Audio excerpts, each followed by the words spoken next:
Alors, ce que je vous propose maintenant, c'est de faire une sélection avec la flèche noire sur le bloc qui reste là et de prendre sa poignée et de l'étendre jusqu'au bord de la marge. Génial. Voilà ce qui se passe. Et vous obtenez une superbe page de type Word. C'est évidemment le genre de choses à ne pas faire. Ce sont des lignes trop longues. Pour la lecture, c'est fatigant. Il y a trop de mots par ligne. Voilà, en plus, les caractères sont encore petits, mais ça, on va régler ça plus tard. Et si vous travaillez parfois avec des gens qui n'y connaissent pas grand-chose en graphisme, ils vont vous dire, voilà, je voudrais une publication. Ah, mais est-ce que ce serait possible, au lieu d'avoir des colonnes, d'avoir des longues lignes comme ça? Ben non, ça ressemble à un truc Word. Pourquoi tu veux que je fasse un truc pourri comme ça? Donc, techniquement, voilà, le bloc s'étend de marge à marge, de la marge de gauche à la marge de droite. Mais on ne va pas laisser comme ça, on va créer des colonnes à l'intérieur, 2 colonnes. On va créer 2 colonnes, ça veut dire que je m'éloigne du design prévu à l'origine sur cette page. Il y avait des repères qui indiquaient que de colonne à colonne, il devait y avoir, de marge à marge, je veux dire, il devait y avoir 3 colonnes, vous voyez? Mais on va s'éloigner de ça. Il n'y a que les imbéciles qui ne changent pas d'avis. Vous avez votre bloc qui est sélectionné. Vous allez dans le menu Objet, Option de bloc de texte.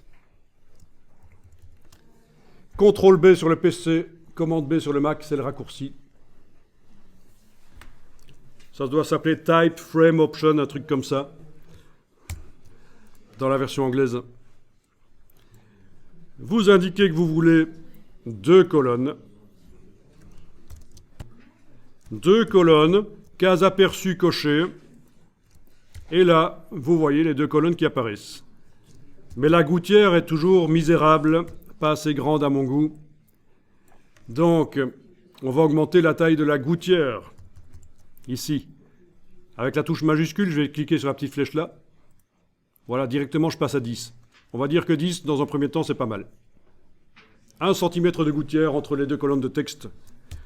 Ça reste long comme ligne, mais pourquoi pas. Bon, on va augmenter la taille du caractère tout à l'heure, donc il y aura moins de mots par ligne.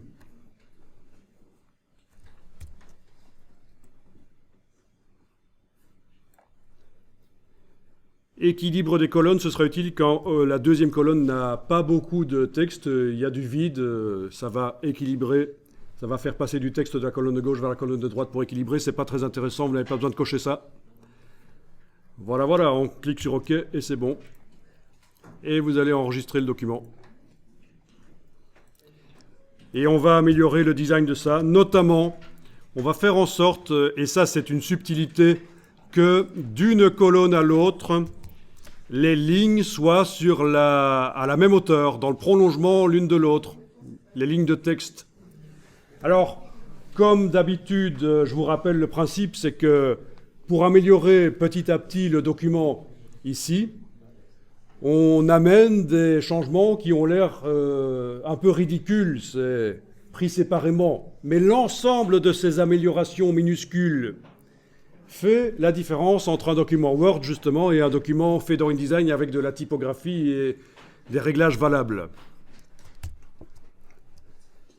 Donc c'est ce qu'on va faire en sorte que les lignes d'une colonne à l'autre soient dans le prolongement. Et ce n'est pas si évident parce qu'on a plein d'éléments là, des lettrines, notamment peut-être un nombre de paragraphes avec un espace après paragraphe qui perturbe tout. Je veux dire, si on n'avait que du texte comme ça, au kilomètre, sans paragraphe, sans fin de paragraphe, forcément les lignes seraient en face l'une de l'autre.